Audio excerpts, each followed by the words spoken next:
Hello, so this will be a quick tutorial on how to create a database and add a sub-database and different rows and columns to organize your data. So first you want to navigate to this website, postermodel.com, and sign in. So you'll see that we have data, a link to the website here, leveldecisionslab.info, and what you want to do is click on the control pane. So once you get to this page, you see a bunch of different things, the features, the different email accounts associated with the website.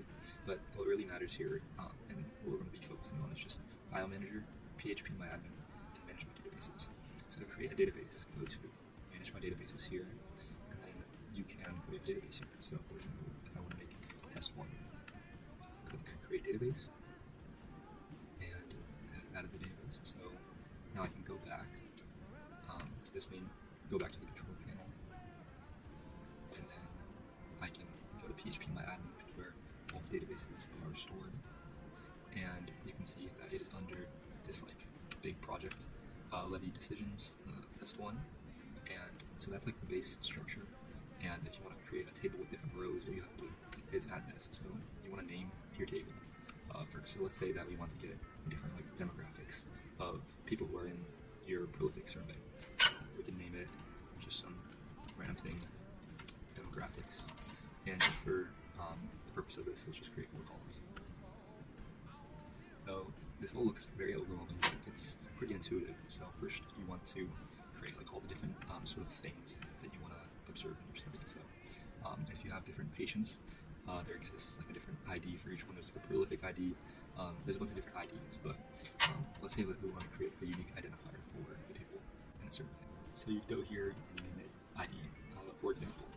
And okay, I just want to go quickly over the different types of columns that you can add in this table. So first, there's the type identifier, and I'm just going to essentially just go over the most important types that you're probably going to use. So first, there's the int, which is just very small, or just integers. You can see here it's a 4-byte integer between those two numbers.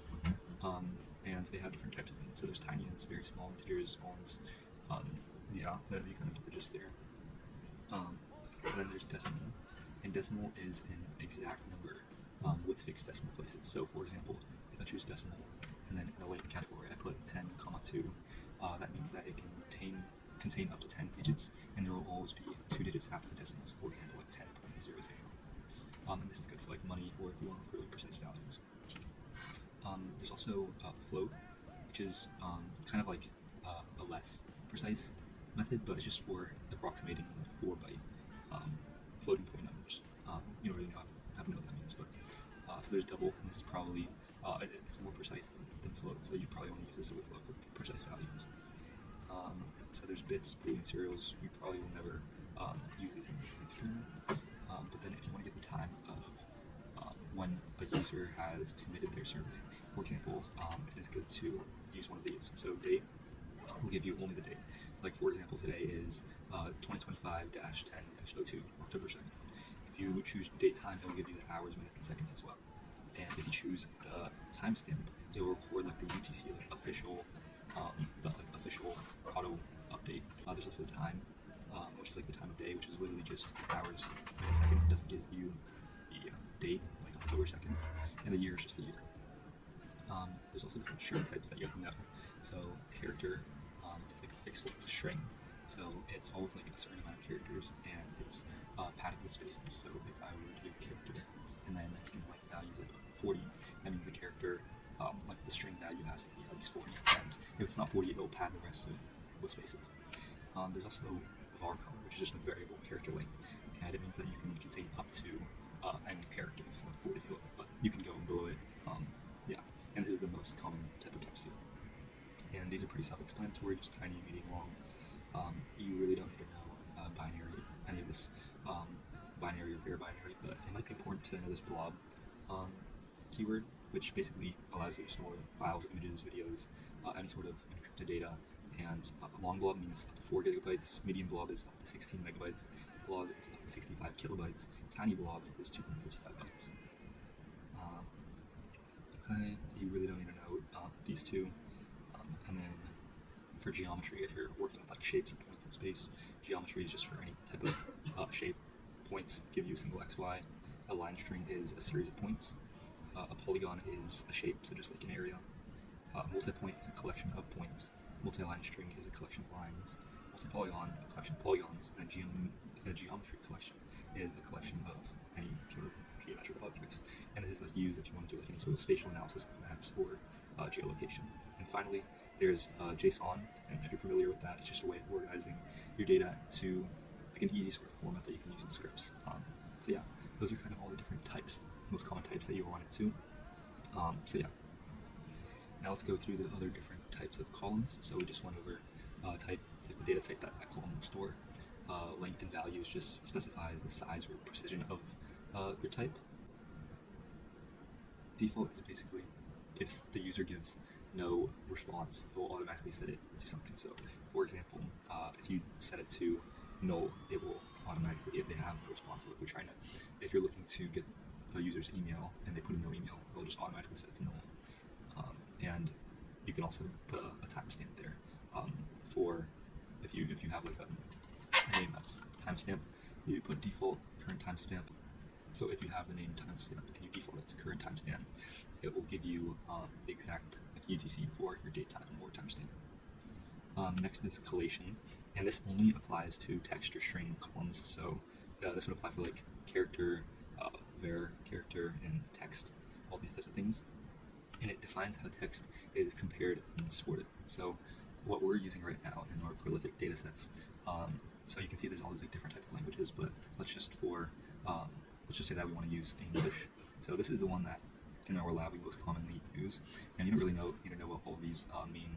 It's just CI means that it's case insensitive, so if there's capital letters it just converts them all lowercase, and accent insensitive means if you have any accents it will revert them to their original character state without accents. 0900 just means that's like the current UTF that they're using, it's just like the most current one. Yeah, you don't really need to know the rest of the stuff. But this is generally used for, when you have character strings and you want to define them in one uniform manner. Okay, next is attributes, and these are modifiers that change the behavior of numeric types. And so you can see there's unsigned, which only allows non-negative numbers, so 0 and up, and zero fill you don't really need because it's deprecated. So yeah, this is probably not too useful. Next is the null category, and if it's checked, if you check it, it will auto assign null to your column. So if, again, going back to that email example, if you're looking for a user's email but they don't put it, it'll just automatically assign it to null, and this is useful when you're programming so you don't return any errors. Next is index, and you're probably not going to use this, so we can skip this. A_I means auto increment, and you generally want this for your base ID, and it just basically automatically increments by 1 for each new row or each new user that you add, and it's mainly used for just this ID, and you don't want to use it if you have another column that says the prolific ID. You just want one base ID to sort of like organize your data. Comments is pretty self-explanatory, just to describe what's going on, just for future reference. Virtuality you don't really need to use. Like you might use the stored version, which basically means that once you have some data from the user, it can just calculate and store different values. So for example, if the user puts their first name as George and their last name as William, then you can easily just use the stored function to create a column that's called full name that is basically their first name plus their last name. And finally, the move column just like allows you to sort these rows. If I wanted to move this ID row below timestamp, I could do that by just clicking after and just like fixing or column structures for like neatness sake. And that should be all of it for how to create a table. And once you're done with that, let me just put in some random values here, and then you can click save. Okay, so now you can click save, and once you click save, you should see your table here. And that's kind of everything for creating a table for yourself in order to store and organize your data. Awesome.